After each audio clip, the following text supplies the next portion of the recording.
자, 9월 8일 시장이 11시 30분을 지나고 있습니다.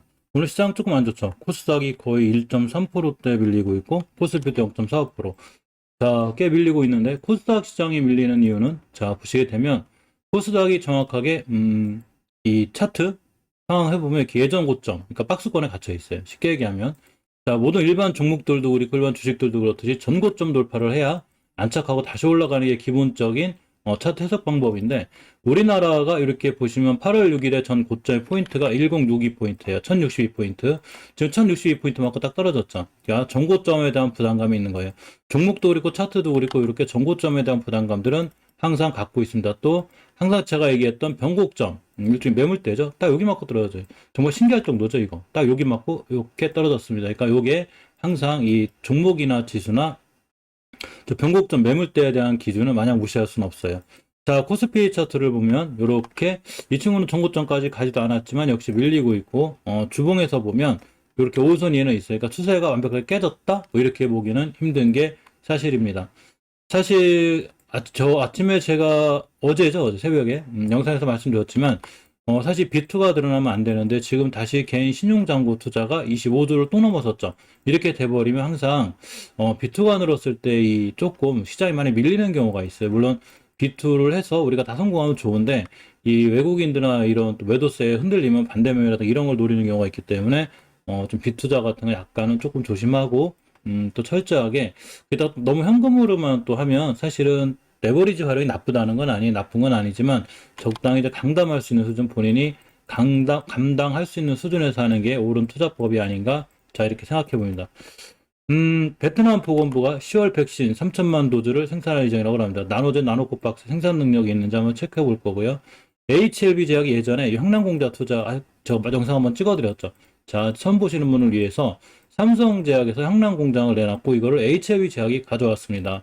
그 HLB 제약은 이 형량공장을 리보세라님 생산 기지로도 키울 거고 또 HLB 제약이 건기식 시장에 도전했죠. 그러면서 이 건기식도 역시 여기서 만들 수 있는 그런 공장을 하기 위해서 인수했고 아딕텍메드의 춘천 공장 하나를 매각하였습니다.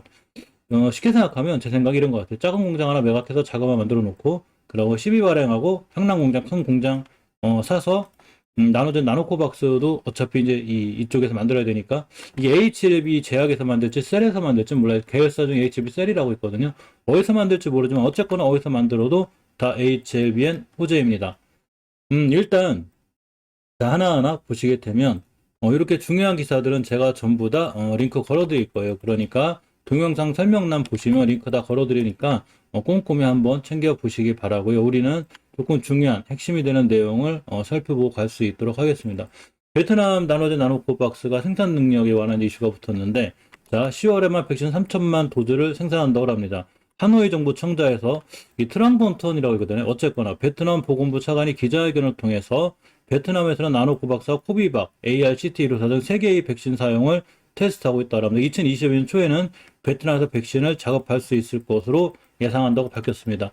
우리도 SK바이오사이언스가 삼성 성공하고 그래서 우리도 작업자족할 수 있는 이런 나라가 되었으면 좋겠습니다. 자, 어쨌건 베트남에서 이렇게 세 가지가 나오는데 코비박, ARCT 이로사 우리보다 좀 빠르다는 느낌이 들어요. 자, 어쨌거나 저도 코비박 얘기는 처음 들었습니다. 러시아 스푸트니크 V 백신 중에 코비박이 러시아 쪽에 있잖아요. 자, 어쨌거나 베트남의 두 번째 토종 백신으로는 하노이 의과대학과 국립위생역학연구소의 공동 연구로 만들어진 코비박이 있다고 합니다. 자, 이 지난 8월에 이렇게 보면 베트남에서 지난 8월에 2차 임상에 들어갔는데 2단계 임상이 성공적으로 이루어지면 오는 40일이 지난 9월 말 이번 달 말이죠. 자, 여기 이제 9월 8일인데 지원자들의 혈액을 채취해서 첫 백신 접종 후에 신체 변화와 면역성을 동시에 평가하게 된다고 합니다. 저건 우리나라 어느 제약회사랑 계약할지 모르겠네요. 베트남에도 하려나요? 일단 천천히 살펴보기로 하고. 자, ALCT154 또 하나 있죠. 미국 악투루스 테라포틱스라고 그래요. 여기서 개발한 mRNA, 요거는 mRNA 기반이에요. 지금 우리나라도 mRNA 기반에서 굉장히 신경을 많이 쓰고 노력을 많이 하고 있죠. 요 기반 코로나19 백신인데 하나 지금 이 현재 임상 1상 좀 늦죠. 코비바코 LCT는. 근데 저게 우리나라 기업들하고 연계가 나중에 되지 않을까 이런 생각이 들어서 한 연계되는 기업도 잘 들어오면 우리나라도 좋겠죠. 그래서 나중에 한번 이슈 들어오면 살펴드릴 수 있도록 하겠습니다. 자, 물론 이제 현재 긴급 승인 가능성이 가장 높은 백신은 바로 나노코박스죠.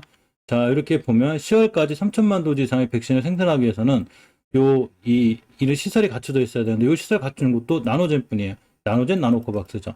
자, 나노젠은 지난 8월 공장을 증설해서 최근 임상 3상에 착수한 코로나19 백신 나노코박스의 생산량을 월 1000만 부까지 확대할 계획이라고 합니다. 이 돈을 어떻게 만들었을까 생각해보니까 옛날에, 이건 제 생각이에요. 호난 회장님이 넥스 사이언스의 지분을 팔았거든요. 이 사모님하고 같이 했죠. 아마 이거 팔아서 이 자금을 채우지 않았나? 개인적으로 생각해보고, 그런 기사도 제가 한번 읽었던 것 같습니다. 자, 어쨌거나 이 나노코박스에 아나필락시스 쇼크 현상이 없다고 그래요. 자, 이 보건부 차관이 박힌 건데 나노젠 코로나19 백신 나노코박스의 부작용 중 아나필락시스 쇼크가 없답니다. 자, 아나필락시스는 크게 아나필락시스 양, 아나필락시스 쇼크 이렇게 세 가지가 있다고 그래요. 그 중에서 접종 후 사망까지 이뤄질 수 있는 위험이 있는 게 바로 이 아나필락시스 쇼크인데, 이 현상이 나노코박스엔 없다는 얘기죠. 저런 게 하긴 다 완성이 돼야 우리가 WHO까지 바라볼 수 있는 이런 상황이 됩니다. 또 어제 이것 때문에 좀 잘 올라갔었죠. 모더나 비슷한 효능을 갖추고 있다고 합니다. 자, 베트남 보건부 차관이 나노젠 나노코박스가 코로나19 백신 항체 형성에 있어서 모더나와 비슷한 효능을 낸다고 발표했는데, 이렇게 의학적인 기술적인 부분이 있습니다. 자, 모더나 주사 후 43일자에 비해서 119일째 항체 농도가 3.96배 감소했는데, 나노코박스도 역시 3.7배, 거의 비슷하죠. 이게 뭐야? 0.26배? 이거밖에 차이 안 나는 거죠. 그래서 거의 비슷한 수준이라고 이렇게 얘기했죠. 또 CDC, 이 CDC 기준에도 적합한데 90일째 항체 수치가 40일째에 비해 감소는 했지만 회복된 코로나19 환자군에 비해서 높았다고 그래요. 하지만 미국 CDC 기준인 60일 항체 유지 기준치에는 딱 부합되는 수준이라고 합니다. 사실 실질적으로 이 영상도 많이 살펴드렸었는데 굉장히 조금 나노코박스가 생각보다는 좋은 치료제인 것 같아요.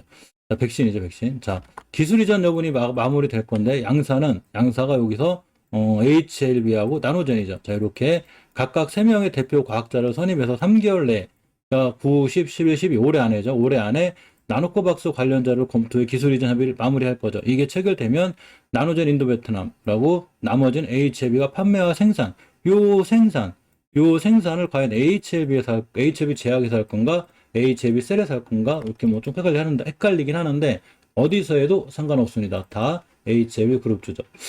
자, 보시게 되면 유일한 바이오 시밀러죠. 동남아시아 국가연합 내 유일한 바이오 시밀러 기업이 나노젠인데, 이 나노젠이 바로 우리나라 HLB와 MOU 협약을 체결한 거죠.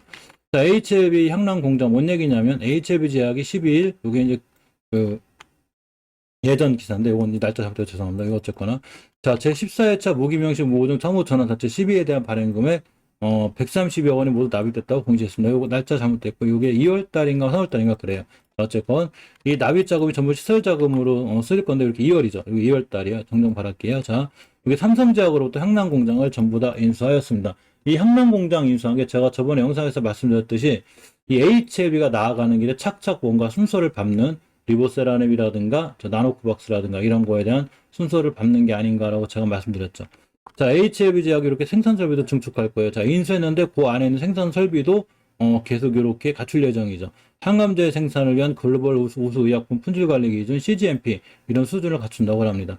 항암제, 정제, 주사제 등 다양한 제품을 직감적적으로 생산할 수 있도록 개선해 나갈 방침이라고 합니다. 이 향남 공장은 리보세라닙 전진 기지로도 사용할 거예요. 향남 공장 인수 배경에는 HLB가 개발하고 있는 표적 항암제 리보세라닙 생산 포트가 깔려있죠. 사실 HLB의 주무기는 리보세라닙이죠. 자, 위암, 간암, 선양낭성암, 대장암 이렇게까지 굉장히 많은 이 효과가 있는 리보세라닙에 대한 이슈가 앞으로는 조금 더 좋아질 수 있지 않을까 생각해 봅니다. 자, 오늘 시장은 좀 밀리고 있기는 한데 사실은 종가상 5일선만 깨지 않으면 꾸준히 추세 유지가 되는 거고요. 물론 종가상 깬다 하더라도 제가 항상 말씀드렸죠. 이제 조정 들어올 때가 됐구나. 밑에서 100%가 들어왔으니까. 그러나 다음에 되는 계획이 있겠지. 자, 일단 추세를 보면 월봉에서 중요하게 지켜줘야 돼. 자, 이런 자리를 다 뚫고 나가고 있고, 주봉에서 온 수요일이죠. 이 수요일이 조금 아쉬운 게, 이제 내일 목요일 금요일 남았지만, 요렇게 중요하게 뚫어줘야 될 자리가 하나 있어요. 요 자리를 지금 못 뚫고 있네요. 못 뚫으면, 2, 3주, 한 1, 2주 정도는 조정이 들어올 수 있습니다. 자, 그런 것까지 생각하셔야 되는 거고. HLB 생명과학도 역시 두 번째 최고점이 22,000원대. 오늘, 이번 주 고점이 얼마였냐면, 고점이 22,000원이죠. 자, 22,000원. 자, 이때가 고점이 22,750원. 거의 찍고 온 거죠, 이렇게. 그러니까, 조정이 들어와도 할 말은 없지만, 어쨌거나 5일선을 잘 지켜주는 추세가 굉장히 잘 유지되고 있어요. 자, HLB 제약을 보면 일단은 22선 근처 안 되고 52선 깨면 추세가 무너질 수 있죠. 자, 월봉에서 보면 장기적으로 예전에 뚫어놨던 2만처럼 여기를 안 깨면 되는 거예요. 그러면 가격이 한번 업그레이드 되어 있기 때문에 올라갈 수 있는데 제가 저번 영상에서 말씀드렸듯이 주식은 깨지 않아야 될 자리는 안 깨고 뚫어줄 자리는 뚫어줘야 되는데 저번 달에 고점 먹고 떨어진 거죠. 여기가 강력한 저항선이 될 수 있어요. 이거 뚫어주면 다시 날아갈 수 있습니다. 자, 일봉에서 보면 이렇게 22선만 잘 지켜주면 돼요. 한금일선인 생명선. 그러고 나중에 크게 조정받았을 때 제가 이렇게 한 선을 거놓겠지만 이런 자리들이 다 좀 박스권이 될 수 있게끔 옆으로 가는 게 중요한데 그때는 장중에 쭉 살펴보고 어느 위치에 있는지 제가 보도록 하겠습니다. 자, 넥스사이언스를 보면 월봉에서 역시 추세 잘 유지되어 있죠. 크게 위험하지 않아요. 자, 주봉에서 보면 역시 이렇게 오선위에 잘 있고 전혀 추세를 깨지 않는 현상이 있습니다. 하지만 꾸준히 매일 체크해야 되겠죠. 깼나 안 깼나. 이렇게 깨지 마라 이렇게 생각해야죠. 일봉에서는 21선을 잘 지켜주고 나가고 있습니다. 자, 매각이 된 HLB 파워를 보면 월봉에서 봤을 때 추세를 아직은 유지하고 있죠. 잘 5개월선이 있어요. 이 5개월선 위에서 추세를 유지한다는 건 생각보다 중요해요. 기술적으로. 자, 주봉에서도 20선 잘 지켜주고 있고 일봉에서도 역시 이 박스권 2,000원 초반 오면 살만해요. 그럼 어차피 2,597병 가니까. 그래서 박스권 매매를 하고 있는 이런 종목이 바로 HLB 파워입니다.